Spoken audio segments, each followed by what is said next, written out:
Guys, prito ko na to siya.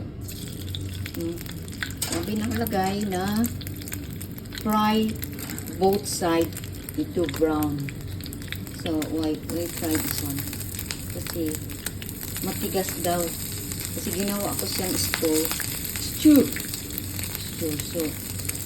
So, kailangan, dahil matigas daw, so, lagyan natin ng brown na siya, guys, oh. Lagyan natin ng marine, okay? It's a Japanese, okay? It's Japanese wine. So, yan ating, kasi dapat ang alaga ko, sabi na, matigas daw, matigas. So, ganito na. So, ganito. So, okay na to siya, okay? So, okay na to siya. Ayun na yung kainin. So, itong kainin na to.